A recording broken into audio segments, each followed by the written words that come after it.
Hey kiddos, good morning. Well, it's a rainy, dreary day, and normally on a day like this in the classroom, we would have the lights down low and our twinkly lights on, and we would read together in our cafe corner. So I'm in my den, lights are turned down, just one so I can read, and I'm getting ready to read to you from Bat the Waiting Game.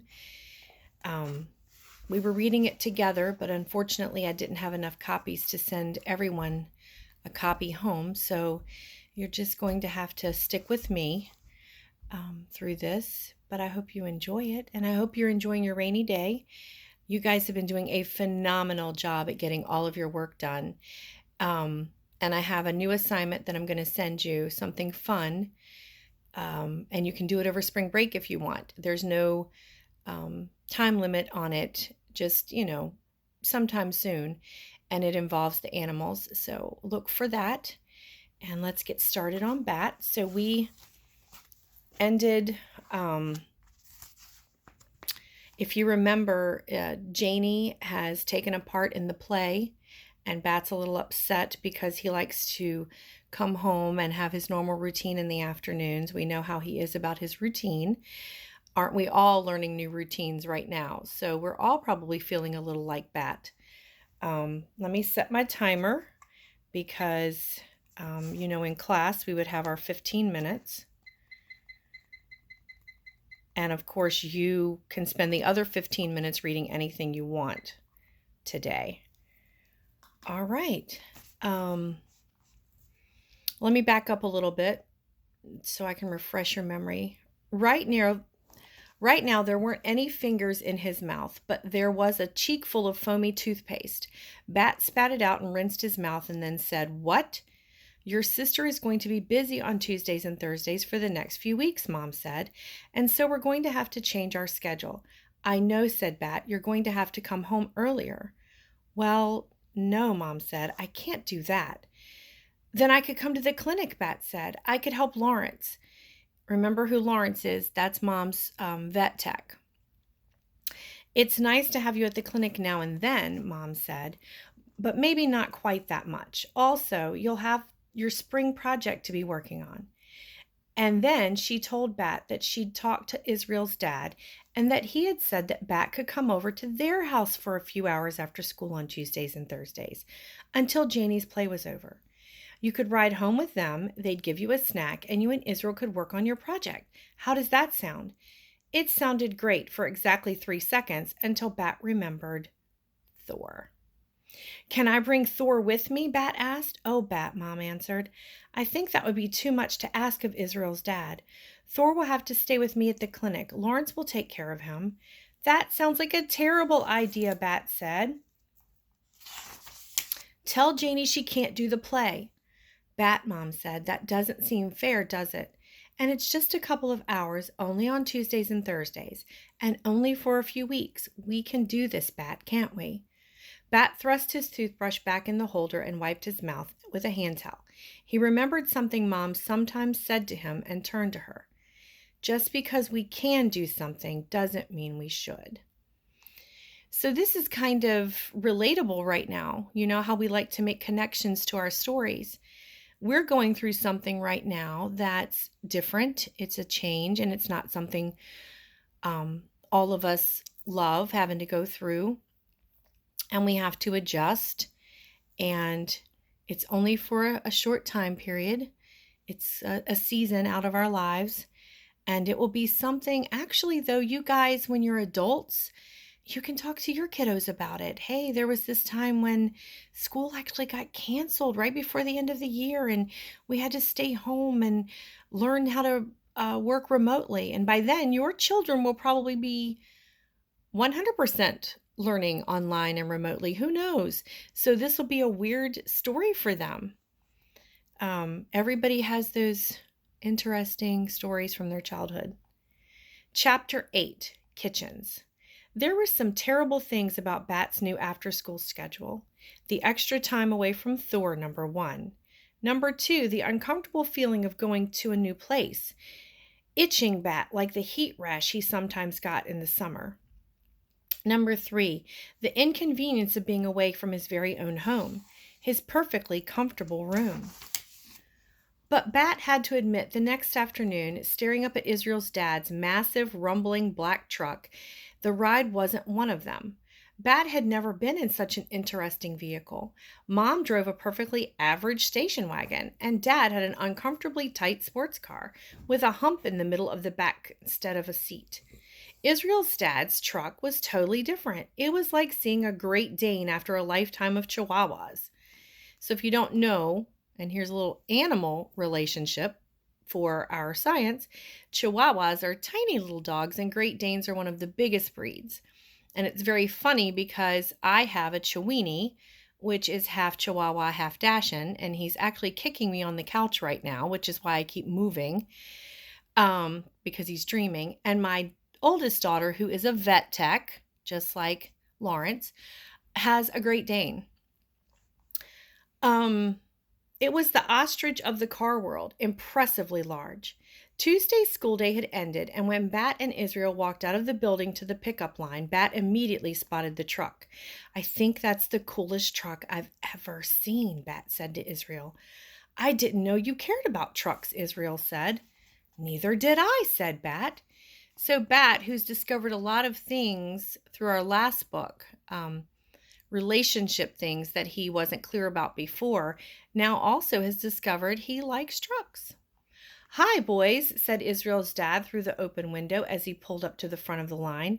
He leaned over and unlocked the passenger side door. "Hop in." The truck was so tall that Bat had to use the chrome bar that ran beneath the door to step up and climb in. Standing on the bar, peering into the cab of the truck, Bat found himself at a loss for words. It had never, ever occurred to Bat to care the least bit about a vehicle. He liked fur and feathers and scales, teeth and claws and tails. The truck was just chrome and paint and rubber and steel, but somehow it felt alive. And peering into its cab was like looking into the heart of a dragon. "I like your truck, Mr. Zimmerman," Bat said. "Thank you, Bat. Call me Tom." "Tom," Bat said, half to himself, as Israel's dad pulled forward the front passenger seat so the boys could climb into the narrow rear bench. That would be the back seat. It had, Bat noticed with satisfaction, 3 seatbelts. He plopped himself happily in the center seat. My dog keeps kicking me. Latched his belt and said to Tom, "Tell me everything about this truck." By the time they pulled into Israel's driveway 10 minutes later, Bat knew the difference between a V8 and a V6 engine. He knew what a drivetrain was and why it was better to have 4-wheel drive than 2-wheel drive. Let me see if I can show you the picture. There's the truck. And you guys know I drive a truck. I've pretty much always driven a truck. I had a car in high school and a car in college, and once I became a wife and a mom, I switched over to driving trucks, and that's what I've had ever since. I love them. I like the power in a truck, and I like being able to haul things that I need to haul. And my last truck was actually black and jacked up and had chrome steps on it. So this is very relatable to me too. He knew that Tom's truck could tow up to 12,000 pounds, give or take a few, Tom said. And he knew with 99% certainty, because that was as sure as you could be about anything, 99%, that one day he would drive a truck exactly like Israel's dad. Tom put the car in park and turned it off. "Here we are," he said, which normally would have prompted Bat to say something about how that was the kind of statement that really didn't mean anything, because it's always true. You could always say, "Here we are," no matter where you are, and you'd be right. But Bat didn't point that out this time. "Thank you for driving us," he said instead, remembering his manners like Mom had told him to try to do. So Bat having a friend has led to all kinds of other things for him, new experiences, and trying to manage his social skills. "Anytime," Tom answered, and then he said, "You're a cool kid, Bat."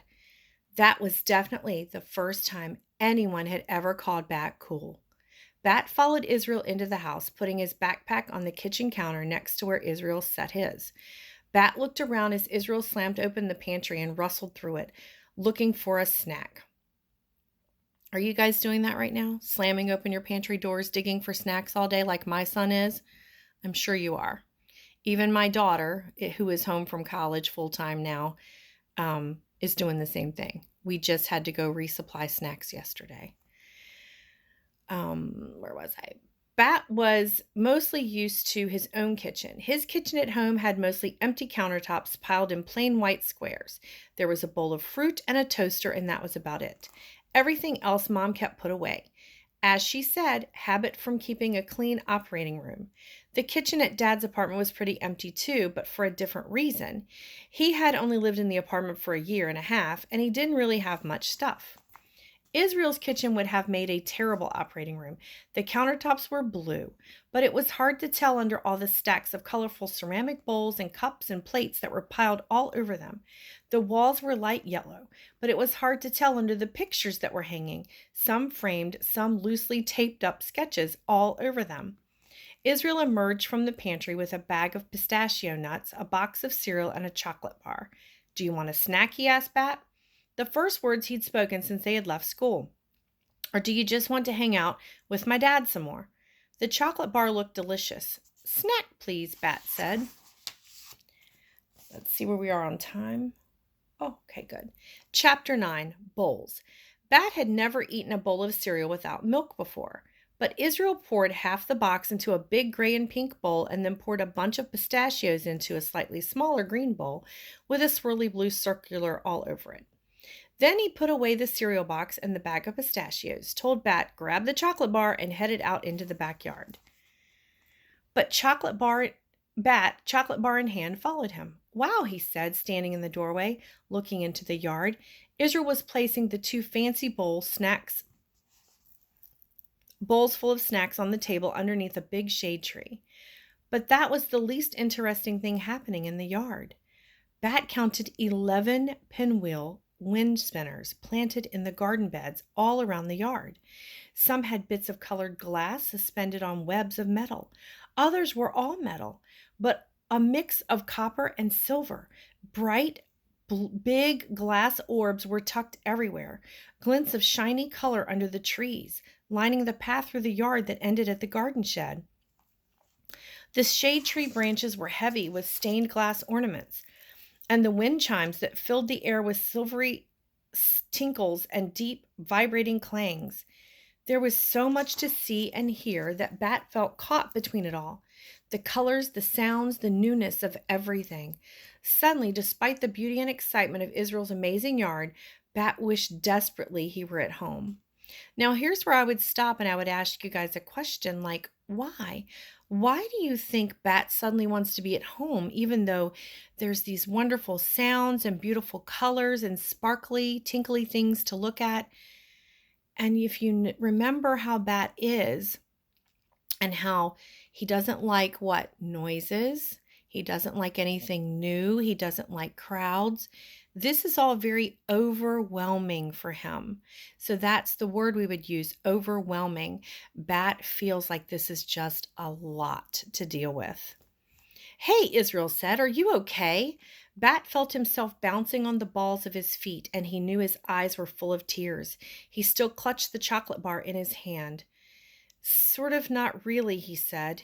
Israel scratched his head. "Come on," he said, taking the chocolate bar from Bat and setting it on the table.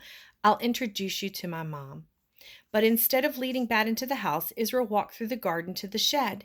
As they crossed the yard, Bat took deep, calming breaths and wiped his eyes. The shed door was open, and as he got closer, Bat saw that it wasn't just a place to store shovels and rakes. "Hey, Mom," said Israel. "You're home," came a voice from inside the shed. "Is your friend with you?" "Yep," said Israel. "Bat, come say hi to my mom." Bat peered into the shed. Israel's mom was in there, surrounded by shelves full of bowls and cups and plates and pots, some glazed in bright colors, others the flat gray of the unfinished clay. She was sitting behind a potter's wheel, a lump of wet clay in her hands. Splatters of clay decorated her arms and her overalls. "Hi, Bat," she said. "I'm Cora." "Hello," said Bat. "What are you doing?" "I'm making a bowl," Cora said. "Do you want to try?" Bat shook his head. I don't think I don't like slimy things, he said, or sticky things. He looked around at all the shelves, at the things upon them. Did you make all of this stuff?